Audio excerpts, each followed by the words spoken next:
Good morning students, कैसे हैं आप लोग? ठीक होंगे, छुट्टियां मना रहे हैं। तो आपकी जो क्लास चल रही है वो चल रही है BSc second year, BSc part कौन सा? सेकेंड। पूरा ही सही से लिख देता हूँ मैं एक बार।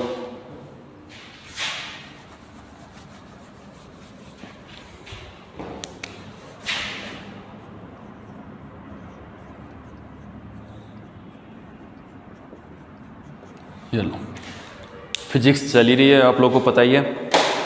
और हमारी कौन सी फिजिक्स चल रही थी इसमें? मैथमेटिकल।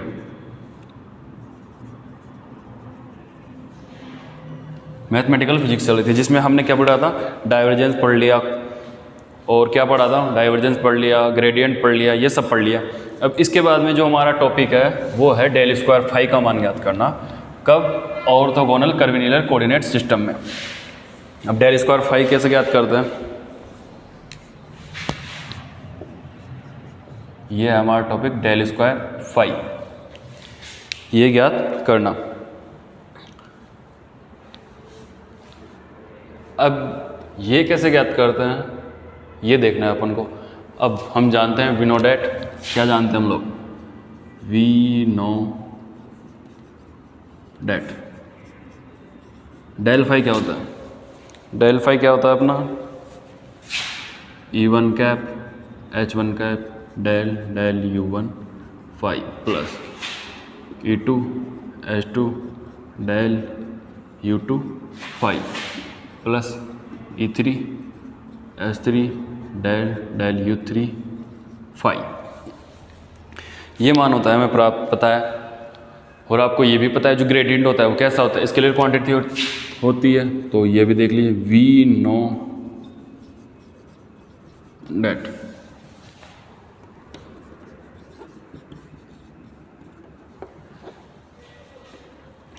कर्वीलिनियर कोऑर्डिनेट सिस्टम में ग्रेड फाई को हम किसी सदिश से भी रिप्रेजेंट कर सकते हैं, और जब करेंगे तो इसको क्या बोलते हैं? Grad phi. इसको आई बोलते हैं। अब इसको आपको ये भी पता है, क्या पता है आपको? इसको इसके कंपोनेंट के रूप में लिखेंगे तो कैसे लिखेंगे? यहाँ लिख देता हूँ मैं एक बार, A1 E1 cap A2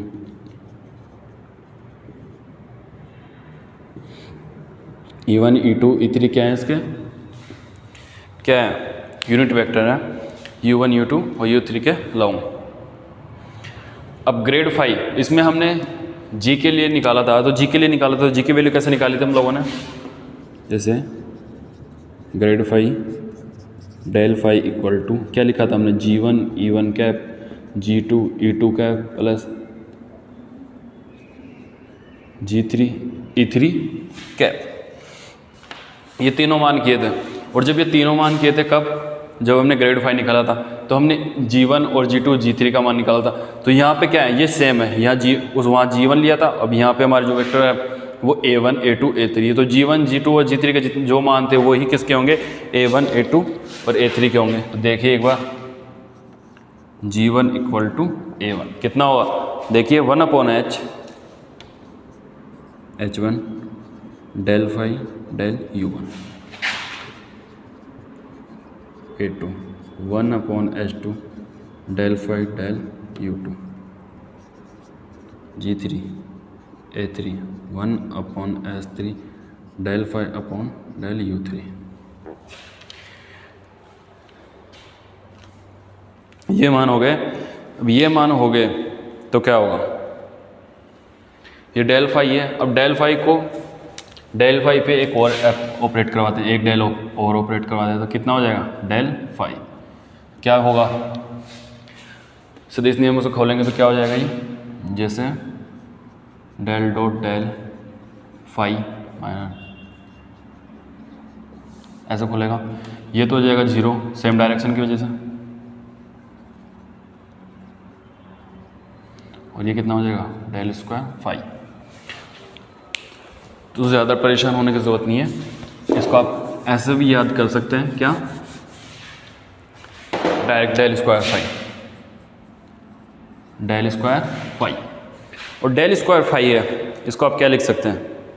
del square phi है, इसको क्या बोल सकते हैं आप, डेल डॉट ए,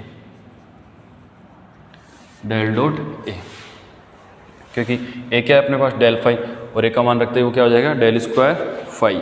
अब डेल डॉट ए क्या है अपने पास, देखिए बराबर 1/H1 H2 S3 और क्या है साथ में del del del U1 A1 H2 S3 क्या है अपने पास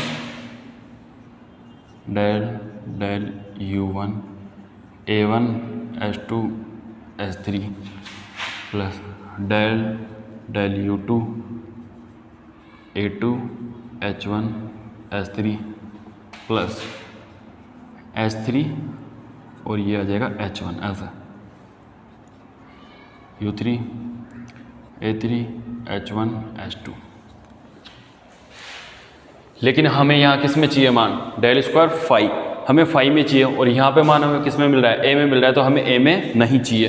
तो हम यहाँ से क्या करेंगे, ए की वैल्यू पुट कर देंगे। ए की वैल्यू पुट करेंगे तो क्या हो जाएगा, देखिए 1/H1 H2 S3 del del U1 ए का मान कितना है, देखिए यहाँ से 1/H1 तो H2 S3 बार H1 ऐसे कैसे, A1 का मान कितना हो जाएगा del phi del upon del phi U1, ठीक है। और आगे कितना हो जाएगी प्लस डेल डेल U2, सही है सही है, S3 H1 H2 del del U2 phi plus del del U3 H1 H2 S3 del और डेल U3 और फाई।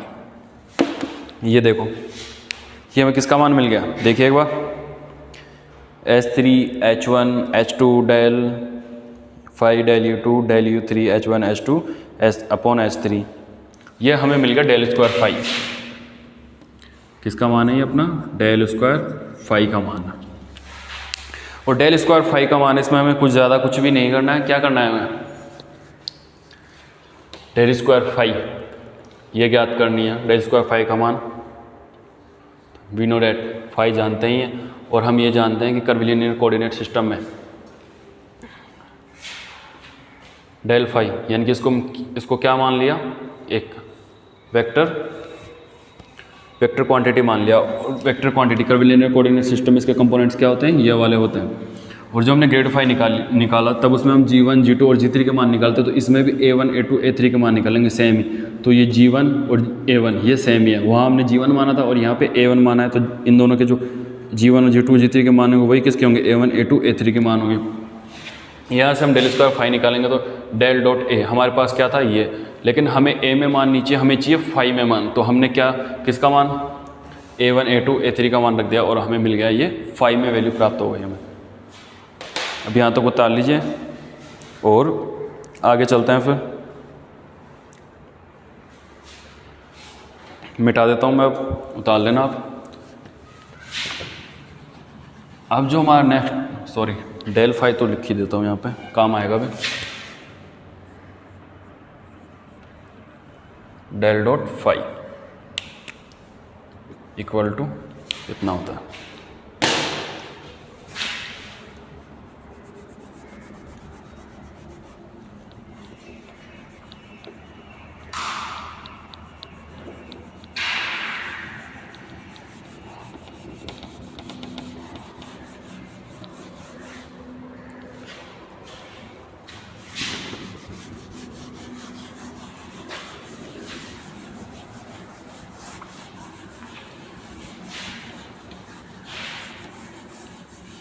अब हम कर्ल के बारे में बात करेंगे।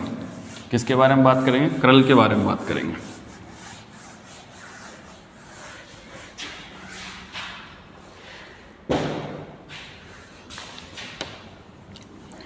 कर्ल निकालेंगे उससे पहले हम थोड़ी सी कुछ बातें जान लेते हैं, क्योंकि वो काम आएगी और मैं उसमें फिर वैल्यू पुट करूँगा डायरेक्ट, तो आप कंफ्यूज होंगे। इसलिए क्या करते हैं, पहले कर्ल स्टार्ट करें उससे पहले थोड़ा सा समझ लेते हैं। पिछली क्लास में हमने डेल फाई देख लिया, डेल फाई की वैल्यू कितनी होती है, डी आर, वो भी मान निकाल लिए थे हमने। रेखा अल्पांश कितना होता है देखिए, E1 cap H1 sorry DU, DU1 E2 H2 DU2 plus E3 H3 DU3, ये 3 है। और इसके बाद में हमने लाइन एलिमेंट में निकाल लिया, तो कितने थे line element, DL1 DL2 DL3। देखिए कितने थे बताइए, कितने थे ये तो था H1 DU1 H2 DU2 H3 DU3। आयतन भी निकाला था हमने, आयतन अल्पांश भी निकाला था, वो कितना था dV, H1 H2 H3 DU1 DU2 DU3। इसके बाद में हमने सरफेस एलिमेंट भी निकालते हैं, और सरफेस एलिमेंट कितने थे देखिए, DS3 DS2 DS1 DL1 DL2 DL1 DL3 DL2 DL3। ये कुछ वैल्यू जो हमने पहले देखी थी, और इसके साथ में ही हमने ये भी देखा था कि किसी भी वेक्टर सदिश के जो कंपोनेंट्स होते हैं उन कैसे होते हैं, A1 E1 cap A2 E2 cap plus A3 और E3 कैप। ये हो गया। ये होने के बाद में ये क्या है, तीनों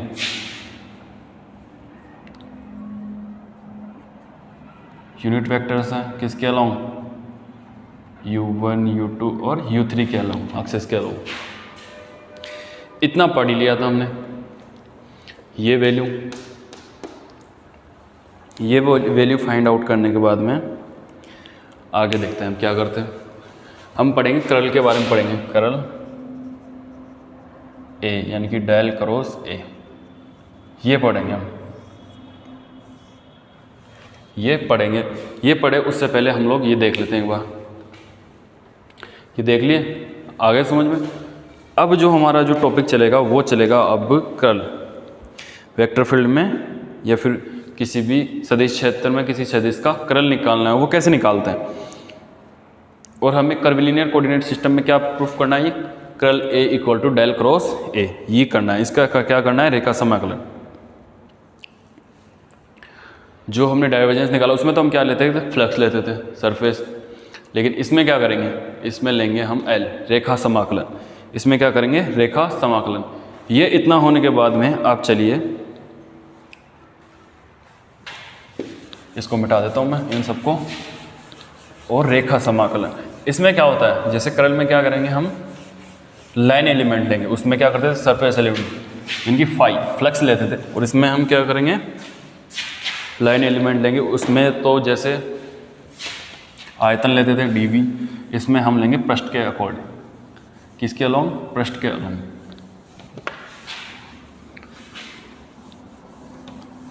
और जो कर्ल कैसे निकालेंगे, जिन पृष्ठों के ऊपर निकालते हैं उसके लंबवत होती है इसकी दिशा, किसके लंबवत, पृष्ठ के लंबवत। ठीक है, आगे चलते हैं।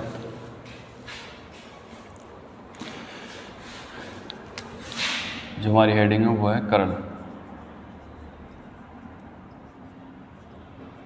एल। अब इसकी डेफिनेशन है वो देख लीजिए एक बार। किसी सदिश क्षेत्र के अंदर स्थित किसी क्षेत्रफल को परिबद्ध करने वाले पथ कार्य का समाकलन, किसी सदिश क्षेत्र के अंदर स्थित किसी क्षेत्रफल को परिबद्ध करने वाले पथ कार्य का समाकलन तथा उस क्षेत्रफल का अनुपात कर्ल ए कहलाता है।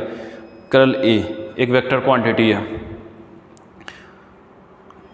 क्या है, वेक्टर क्वांटिटी है। और जो इसकी डायरेक्शन होती है ना, जिस पृष्ठ के रेखा समाकलन, इसकी जो डायरेक्शन होती है ना, जिस पृष्ठ के अकॉर्डिंग अलोंग इसका क्या करते हैं, रेखा समाकलन करते हैं। उसके कैसे होती है, परपेंडिकुलर यानी कि लंबवत होती है। क्या होती है, लंबवत होती है। और जिस भी पृष्ठ के अकॉर्डिंग या सॉरी अलोंग हम इसका रेखा समाकलन निकालेंगे वो कैसा होना चाहिए, मैक्सिमम होना चाहिए। रेखा समाकलन मैक्सिमम प्राप्त होना चाहिए। तो हम ऐसा पृष्ठ लेंगे रेखा समाकलन निकालने के लिए कि जो भी हमें आंसर मिले वो कैसा प्राप्त हो, मैक्सिमम प्राप्त हो। तो अब ये तो मिटा देता हूँ और अब करते हैं अपन डेरिवेशन।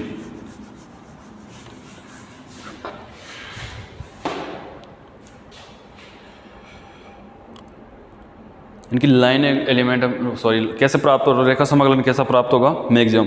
तो हम ऐसा पृष्ठ लेंगे, ऐसा पृष्ठ लेंगे जिसके अलोंग हमें लाइन जो रेखा समाकलन है वो कैसे प्राप्त होगा, कैसे प्राप्त होगा, हमें प्राप्त होगा मैक्सिमम। क्या प्राप्त होगा, मैक्सिमम। अब जैसे मान लेते हैं एक बार वैसे normally curl A, curl A क्या होता है, limit D S tends to 0 1/ds बंद समाकलन ए डॉट डी एल। और ये कैसा होना चाहिए, मैक्स होना चाहिए, मैक्सिमम होना चाहिए। हमें ये फाइंड आउट करना है। क्या फाइंड आउट करना है, ये वैल्यू फाइंड आउट करनी है। और ये वैल्यू विद डायरेक्शन करेंगे तो क्या करेंगे, अगर इसकी डायरेक्शन भी लेंगे हम तो ये कर देंगे एन कैप यानी ये क्या है, परपेंडिकुलर है। और जैसे ये होगा तो ये क्या हो जाएगा, limit del tends to 0 1/ds A dot D L. ये हो गया मैक्सिमम। ये हमें ज्ञात करना है। क्या ज्ञात करना है, ये मैक्स ज्ञात करना है। अब करते हैं अपन प्रूफ। क्या प्रूफ करवाना था अपने को, यहाँ लिख देता हूँ मैं, करना क्या है अपने को, डेल क्रॉस ए, ये ठीक है। अब चलते हैं अपन आगे। सबसे पहले तो अपन कर्वीलिनियर कोऑर्डिनेट सिस्टम बनाते हैं। कर्वीलिनियर कोऑर्डिनेट सिस्टम बनाएंगे तो उसमें देखते हैं क्या होता है।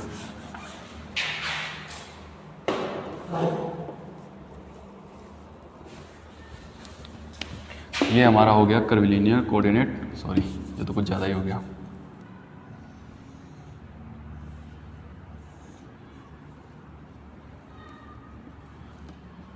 U1 U2 U3, इसको थोड़ा ऊपर कर देते हैं।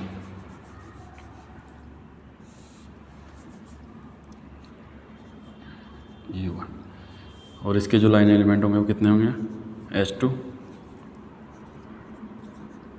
DU2 और इसके जो लाइन एलिमेंट होंगे वो कितने होंगे, H1 DU1।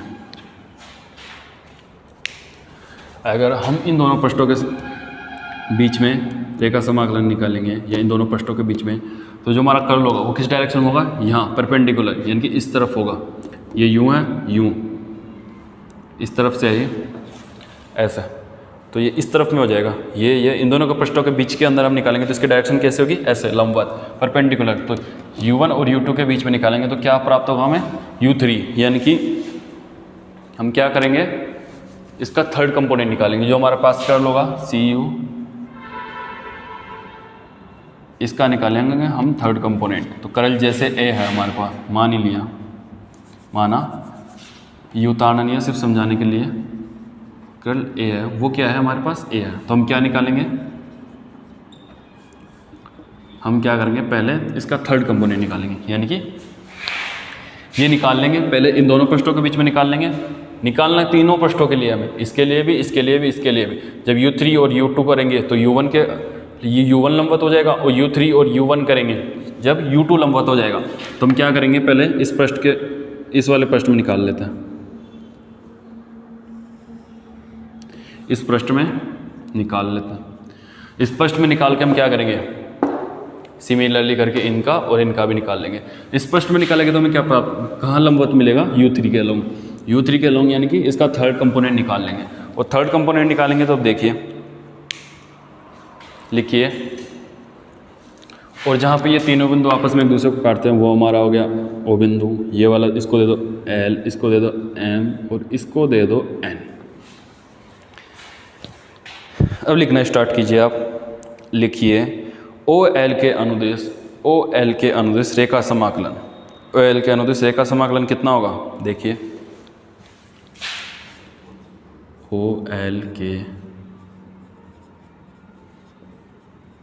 अनुदेश रेखा समाकलन। OL के अनुदेश रेखा समाकलन कितना हो जाएगा?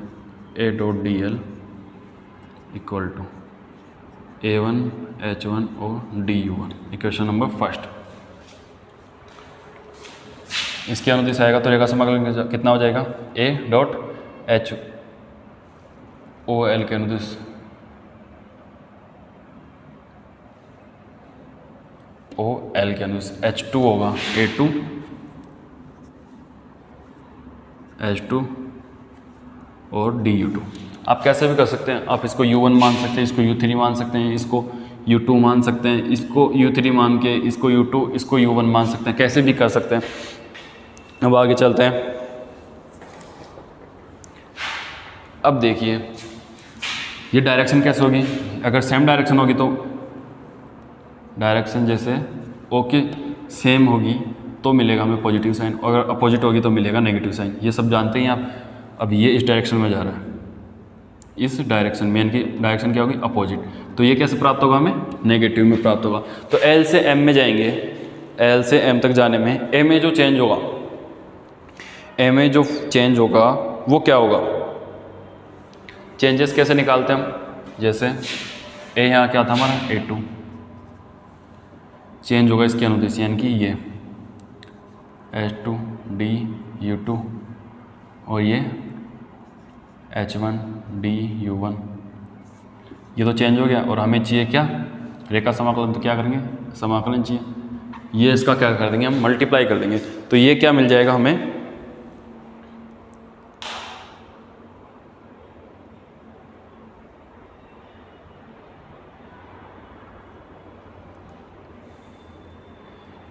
ये मिल जाएगा हमें L से LM के अनुदिश LM के अनुदिश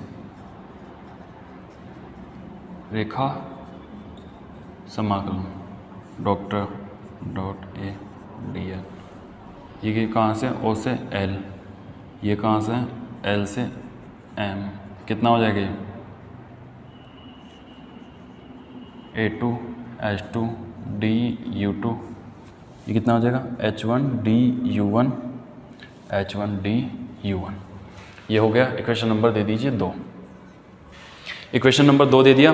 अतः M से N के अनुदिश सदिश क्षेत्र का, ये यहाँ से यहाँ तक हो गया। अब N से N की ओर जाएंगे तो जो सदिश क्षेत्र है उसमें चेंज होगा, और जो चेंज होगा उसको निकालेंगे, और वही हमारा क्या होगा? और जो समाकलन आएगा उसको हम लिख लेंगे। चलो ठीक है, आगे लिख चलते हैं। जो डायग्राम है ये मैं मिटा देता हूँ, क्योंकि जब काम आएगा तो मैं लिख लेंगे, खुद बना लेंगे दोबारा से।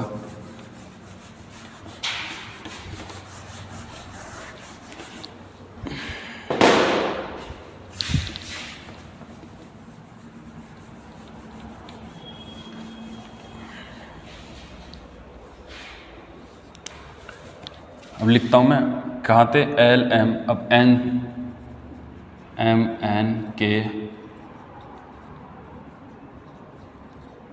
अनुदिश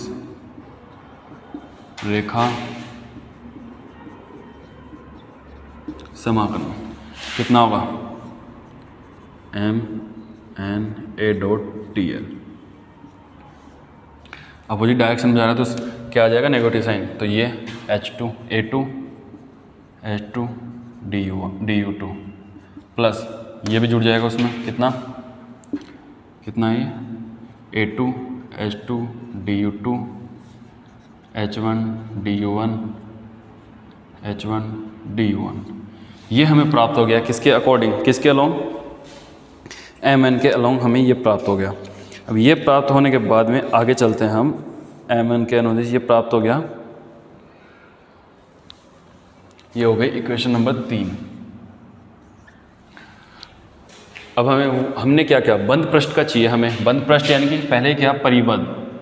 परिबद्ध यानी कि चारों तरफ से बंद है। ये भी निकाल लिया हमने, ये भी निकाल लिया, ये भी निकाल लिया। अब जब ये निकालेंगे तभी तो ये परिबद्ध होगा। पृष्ठ कैसा होगा? परिबद्ध। तो ये यहाँ क्या था? NO। OLMN, हाँ, NOK अनुदिश रेखा समाकलन कैसा होगा? देखिए, NOA.dl equal to negative sign H1 आएगा, H1 ये आएगा हमारे पास। और ये हो गया हमारी क्वेश्चन नंबर 4। इक्वेशन 4 हो गए।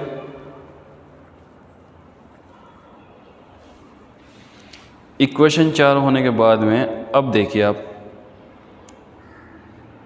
हमें क्या प्राप्त हो गया? 4 समीकरण प्राप्त हो गए, 1 2 3 और ये 4।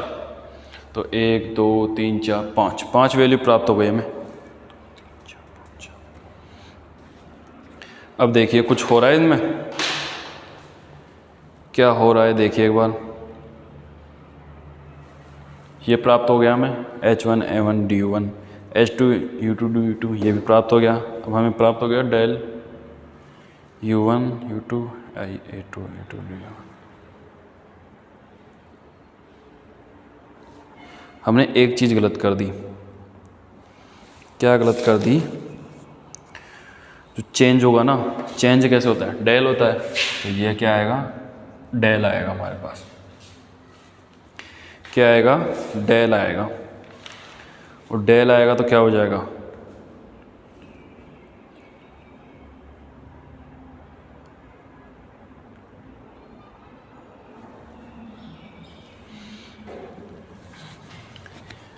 और इसमें जो आएगा, जैसे हमने यहाँ से यहाँ लिया तो U2 और U1, इसमें क्या है? चेंज आया। U2 में U1 के अनुदिश चेंज आया। तो इस तरफ जाएंगे तो U1 में U2 के अनुदिश भी चेंज आएगा। तो उसको लिखते हैं हम। उसको लिखिए एक बार आप। जैसे उसको लिखेंगे तो क्या आएगा? डेल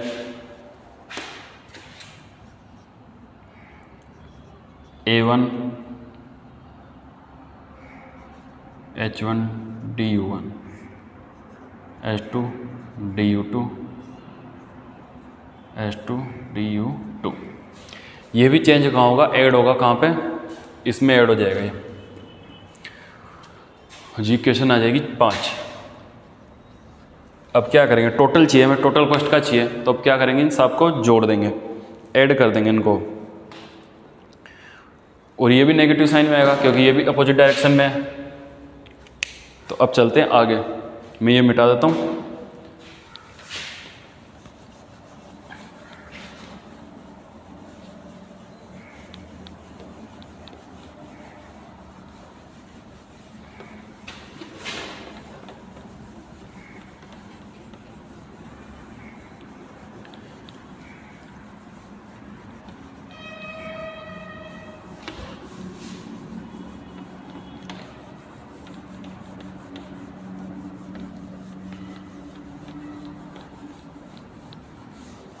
अब लिखिए, ये हमारा कर्ल है, टोटल चाहिए ना हमें। तो क्या था हमारे पास? OLMNO। ये हमारा क्या हो गया? परिबद्ध हो गया ये। और ये क्या हो गया? A.dl। तो हमें क्या मिलेगा? O से L A.dl प्लस L से M। परिबद्ध है सारे। ये तो परिबद्ध नहीं है, ये तो सिंगल लाइन के अकॉर्डिंग है। LM A.dl प्लस M है ये, M से N A.dl प्लस N से O A.dl।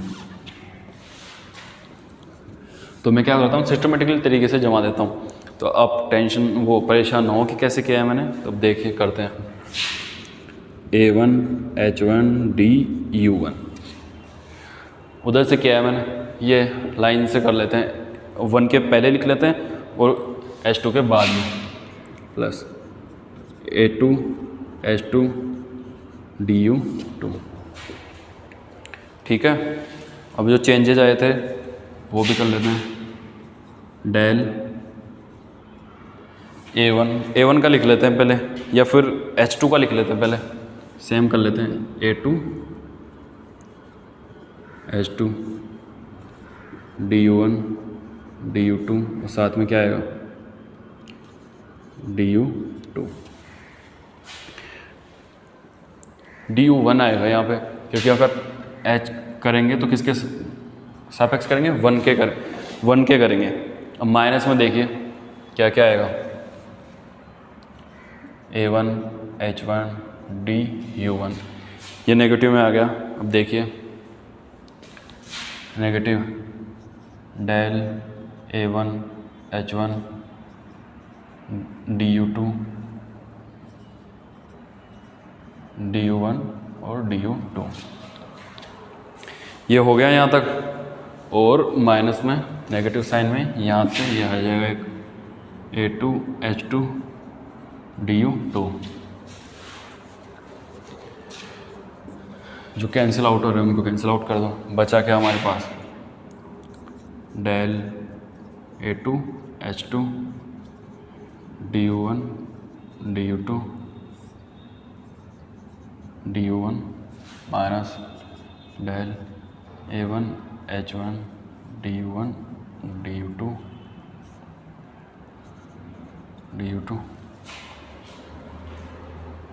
ये प्राप्त हो गया हमें। अब ये क्या करते हैं, इसमें कुछ कॉमन आ रहा है उसको कॉमन ले लेते हैं।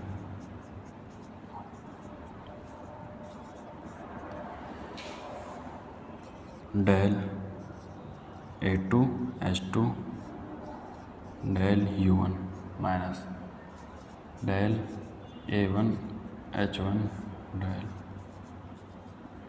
U2। ये क्या, इसके थर्ड कंपोनेंट है, और ये जो कॉमन आ रहा है वो डेल U1 डेल U2। यहाँ तक हो गए। अब यहाँ तक होने के बाद में क्या है, जो यहाँ तक किया उसके बाद हम लोगों ने क्या किया, देखिए एक बार।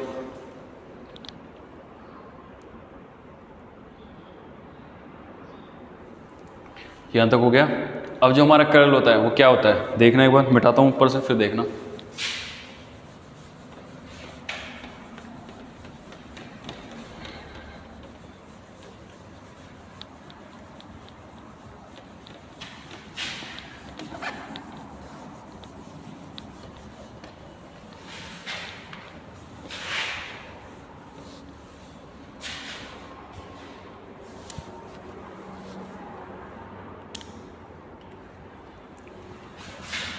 जो कर्ल होता है हमारा क्या होता है, कर्ल ए किसके इक्वल होता है, लिमिट,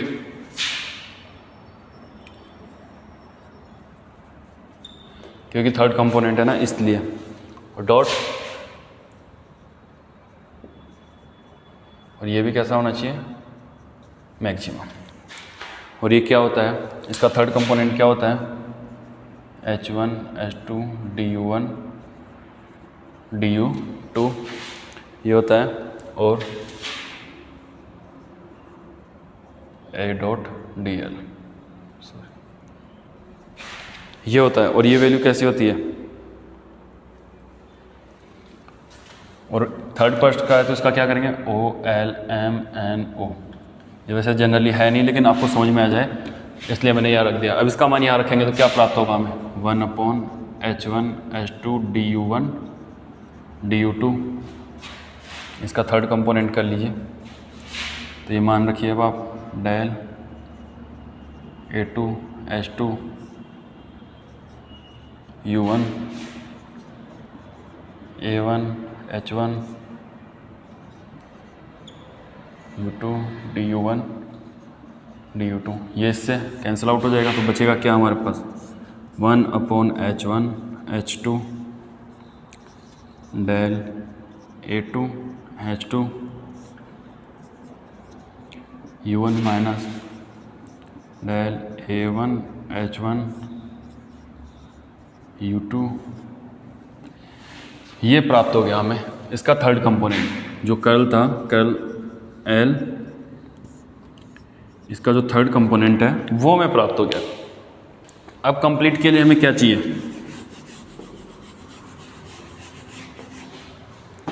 क्या होता है जो ऐसे करते हैं ना, del dot A, del cross A1 plus del cross A2 plus del cross A3, वैसे ऐसे होता नहीं, लेकिन मैं बता रहा हूँ जनरली। इसका मान चाहिए, इसका मान चाहिए, इसका मान चाहिए, तो तीनों का मान हम निकालेंगे और तीनों का ऐड कर देंगे, तो हमें 3 ये वाला ये मान तो मिल ही गया। अब बाकी हम ऐसे ही इसके 2 मान भी निकाल लेंगे और फिर जो हम मिलेगा वो हमें मिल जाएगा, क्या हमारा जो कर्ल है वो मिल जाएगा डेल क्रॉस ए, वो हमें मिल जाएगा। तो यहाँ तक अगर आप लोगों को कोई प्रॉब्लम आई है तो आप कमेंट कर सकते हो, मैं समझाता हूँ आपको फिर अच्छे से। ये थर्ड कंपोनेंट तो निकल गया, इसके जो बाकी के 2 कंपोनेंट है वो हम अगली क्लास में निकालेंगे, ठीक है। तो आप यहाँ तक पढ़िए, और जैसे ही आपकी क्लास कंप्लीट हो जाएगी मैथमेटिकल फिजिक्स वाली, फिर आपकी वो जो रिलेटिव थ्योरी ऑफ एक है ना, कौन सी है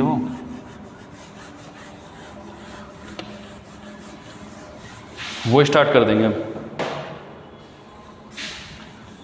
स्पेशल थ्योरी ऑफ रिलेटिविटी, वही बुक का ना, इसी बुक की है जो, इसकी आधे चैप्टर तो ये मैथमेटिकल फिजिक्स के हैं और आधे वो स्पेशल थ्योरी ऑफ रिलेटिविटी है उसके हैं। तो आप इतना पढ़िए, फिर आगे हम वो भी स्टार्ट करते हैं, ठीक है। Thank you.